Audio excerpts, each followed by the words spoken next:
Good morning, Malta and Gozo, and welcome to another episode of Lovin Daily. I'm Julian Bonnici. Joining me today is Yannick Parch.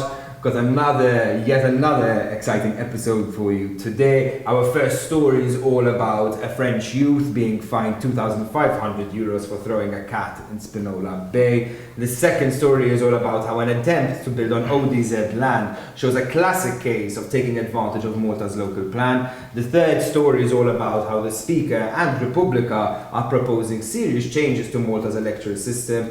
The fourth story is all about infrastructure, Malta's innovative way of blocking caravans in Mistra Bay. And our last story is all about the Malta's entertainment and art lobby calling for a protest over new measures. Stay tuned for today's episode. At the end, we've got a special guest, Malcolm Zammit from the Chamber of Engineers, here to talk all about a new initiative designed to bring more students into the field. Also, don't forget to check out Lovin Digest. That's our daily newsletter. All you need to do is go on our website to sign up, and it gives you a whole rundown of all the day's events. A really easy way to stay updated and keep in touch.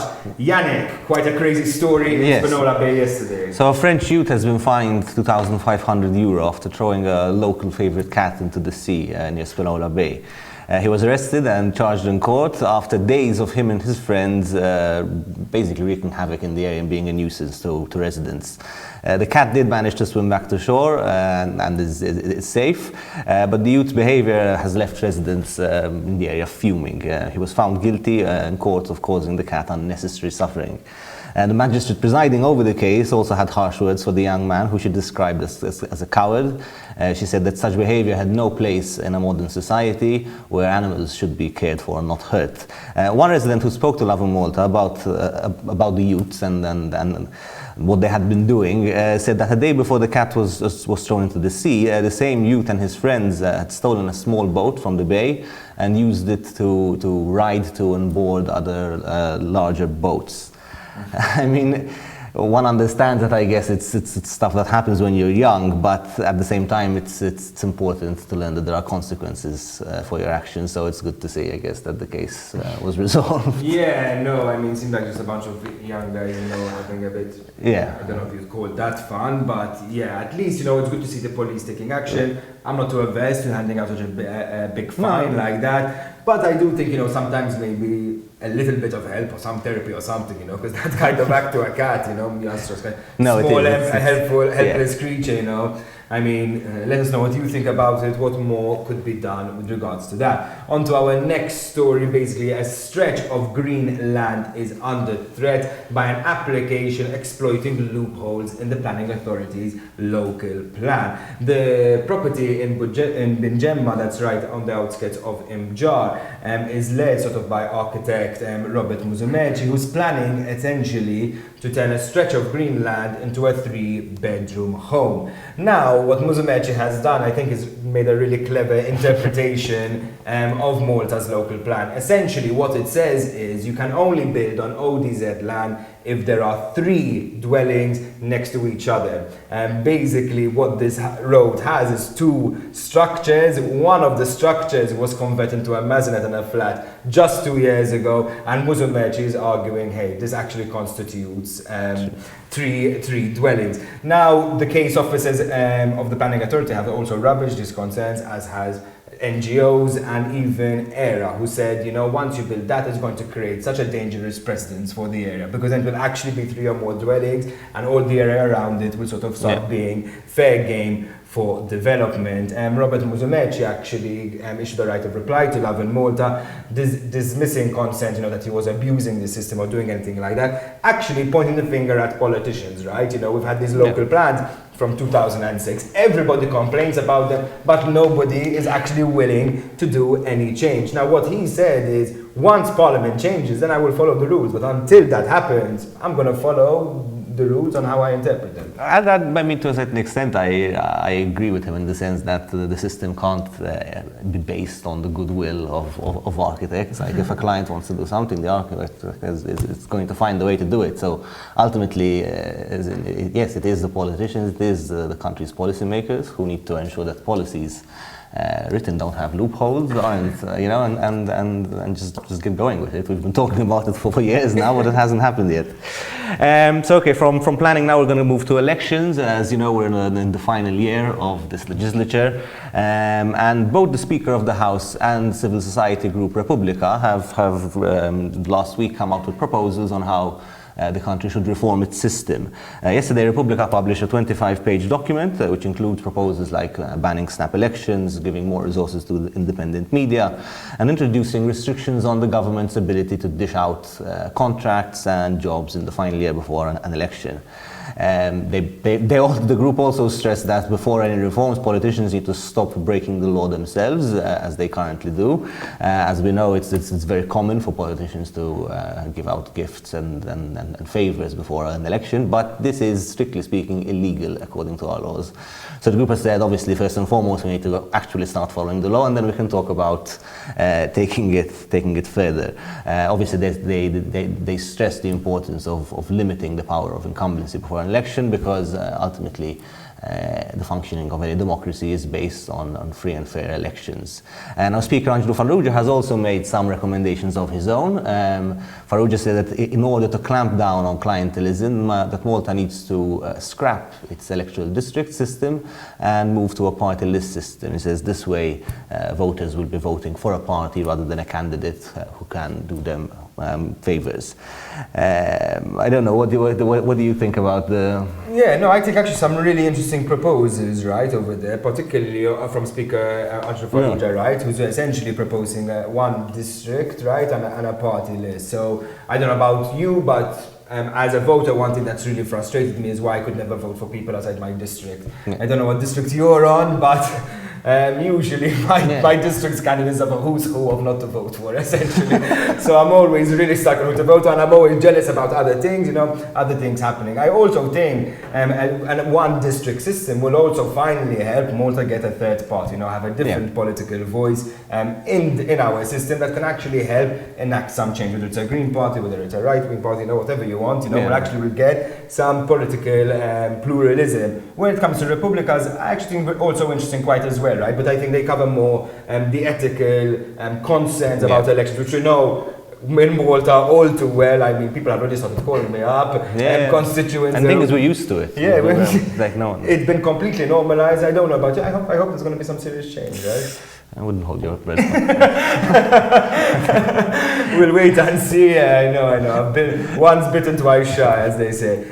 On to our next story. Infrastructure Malta has been able to find a rather simple solution to the caravans that usually plague Malta's beaches during the summer months. What's the solution? Massive boulders, apparently. Infrastructure Malta yesterday released a statement on social media showing how they had lined huge limestone boulders all along Mistra Bay to keep caravans away and leave the bay, for swimmers, right, to enjoy. I mean, it's a really nice beach. I actually would love to go, but usually it's infrastructure in Malta is right. Most summers it's the beachfront's completely lined and you can't even see beyond it. Just a few weeks ago, Lovin Malta actually spoke to a restaurateur in the area who complained quite a lot about how these caravans were suffocating his business and ruining his business. What this means to the other caravans around the island, obviously it's a really major question right now. I mean, let's see what's going to happen in Armira, as we know, is another hotspot for caravans, and restaurants in the area have also complained about how caravans use the spaces. So we'll see. I think Malta's beaches, instead of caravans, we're just going to see limestone boulders. I mean, I can't help but think that they'll be gone by the end of the week. I think we're a very innovative nation, and if someone wants to put a caravan there, they'll find a way of doing it. But we'll see. I mean, here's the hoping that that's not the case. On to our last story. Malta's entertainment lobby has called for a protest on the 24th of June in opposition to the government's latest COVID-19 measures. As we know, last week government announced the relaxation of a number of measures. However, a ban on most types of events has been maintained. This includes any event that isn't limited to 100 people and seated.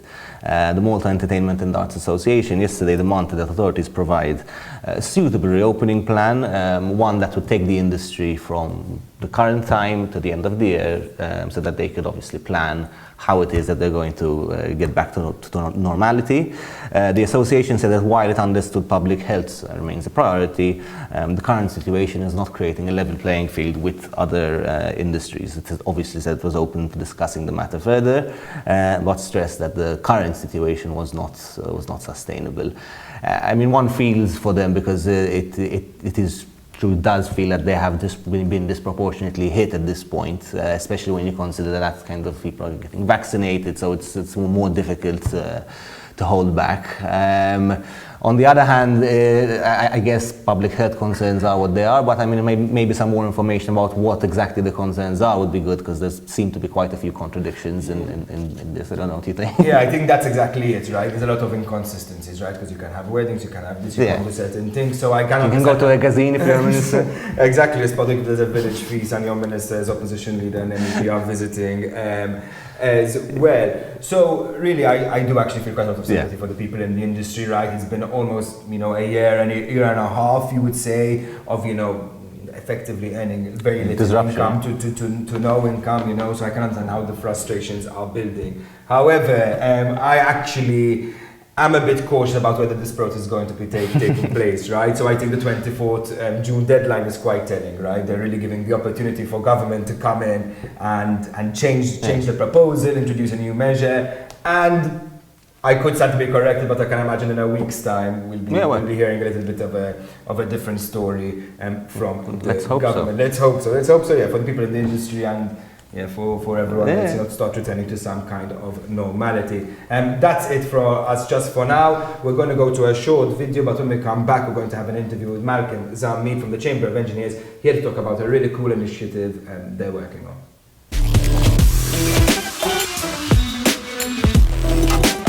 In Malta, we don't say.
Hi everyone, welcome back to Lovin Daily. We're about to kick off an interview with Malcolm Zammit from the Chamber of Engineers, here to talk all about engineer your career. It's the name of your latest campaign. Can you tell us sort of what it's about and what do you plan to achieve? Yes, Julian. Good morning. Thanks for the invitation, first of all. Engineer your career. It's a new term maybe in Malta. It's not a trademarked brand. But it is it's something which is used beyond the shores. But here it's a brand new initiative, and its purpose is mainly to get our profession, get engineering closer to members of society, and what we mean to achieve by that is ultimately to have a better understanding of what an engineer is, what an engineer does, and what engineering is all about, because we have a particular role as a profession in the country, like other professions. We give our return to society, and ultimately we want to attract new students towards engineering careers, engineering which opens wide-ranging opportunities. Yeah, it's so varied, right? Engineering, there's so many different sides of it. It's really kind of pick anyone's interest.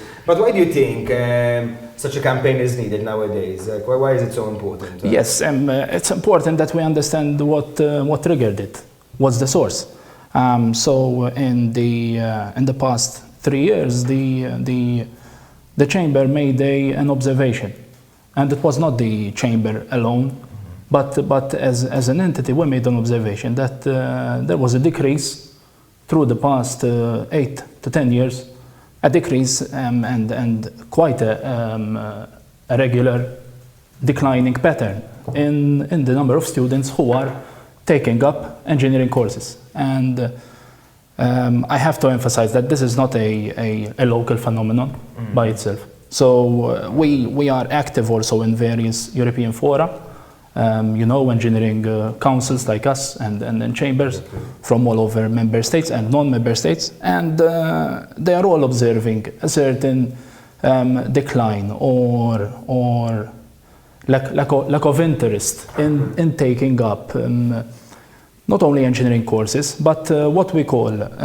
STEM education. Okay. So we're collecting science, technology, engineering, mathematics, and now they're adding also medical sciences. And so there's this phenomenon, and there's the drive to encourage the youngsters to opt towards sciences. And yes, by consequence, engineering, because engineering, the building blocks are physics and mathematics. Maybe they have also a certain repute, let's say, because they are indeed challenging subjects like others. And so this is what we want to do here. We did in 2018, the chamber issued a research study which has looked at, as I said, in the past few years, and has studied the reasons, tried to dissect the reasons, what led to. And yes, basically, that report also didn't stop with pointing out problems, but it also recommended future steps that we could take. This initiative, Engineer Your Career, is I would say, the umbrella initiative which implements these recommendations, and which we hope that it will have an effect, yes, in the medium to longer term. And where do you see this campaign going? In terms of a long-term vision, like what would you hope to come from it? Yes, so the campaign is not a one-time stunt. So we have started 5-6 weeks ago with the launch. So we are right in it at the moment. It's in full swing. But what we are envisioning is that Engineer Your Career will become a platform moving forward. So we will use that platform to showcase more stories from the engineering world. Right now, part of the campaign, I would say it's the flagship initiative at the moment, but not limited to it, is that we're releasing video testimonials on our socials. So if our viewers access the chamber's socials, Facebook, LinkedIn, Instagram, they can find a number of testimonials where from engineers from different walks of life. So we're touching manufacturing, industry, research, public sector engineers, and also I would like to underline engineers who are involved in volunteering. Okay. So we want to show how, through the profession, through the training, they're giving something back. Exactly. And sometimes people might think the career is one note, right? Where really there's so many different facets to it, so many different interesting places to work in, right? It's True. That's what we're going to bring out. So the chamber itself actually has undergone quite a few changes, right? What's happened in the last few months? Can you give us a bit of a rundown?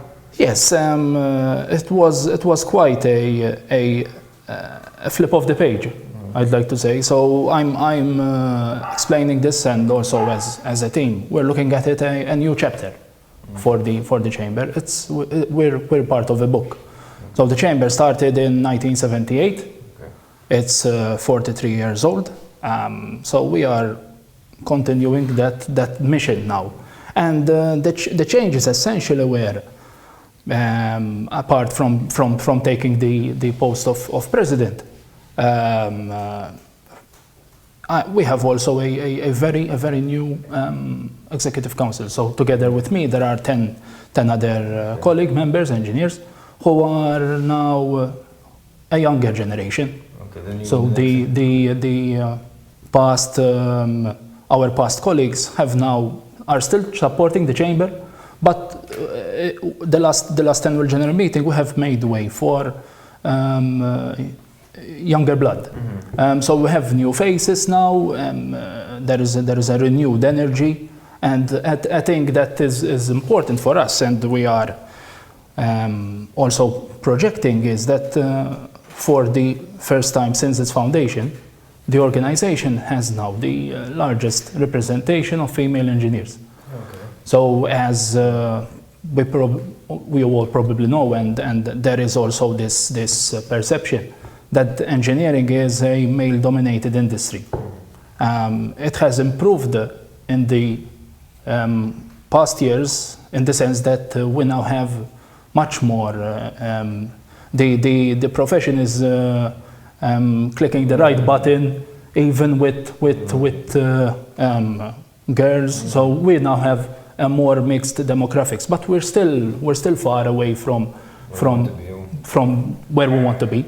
And we need to continue promoting that. Engineering Your Career is doing that as well. So we are showing also actually what the demographics of our profession reflecting society, and how best to do it. If you ask me, in my opinion, as representatives. So as representatives of engineers, we want to reflect the demographics of our profession. And so right now we are more balanced, and we think that as well will be also more attractive towards attracting new members, new students. So for sure, I think new blood, right? It's always going to make things exciting. I wonder, how has these changes, affected like the vision for what the Chamber of Engineers should be in Malta? Yes, so any changes will bring about new ideas, and that is reflecting our vision. While we renew our missions, so our original mission is to represent, give a voice to engineers in society. Another mission is to also promote engineering education, and this initiative is tied with that. But yes, our vision basically, if I can describe it on a couple of pillars, we are looking towards being a more effective representation, so enhancing our representation, voicing more our members' concerns, ideas, feedback, and so on. We want to be more sustainable as an organization, because we want to leave an organization which is better for those who come after us.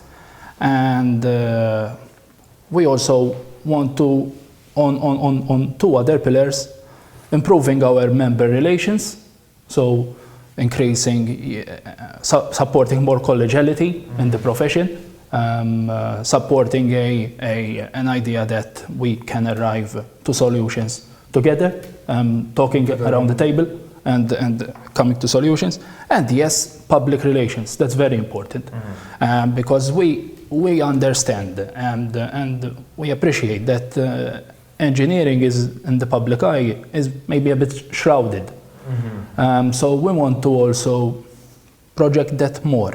And we're using this initiative, as I said, Julian, the platform, to also help that, because that will also challenge and overcome a couple of misconceptions or perceptions that there exist. People can, and even students, because ultimately that affects, can see real life scenarios, case studies of what an engineer is all about. Exactly.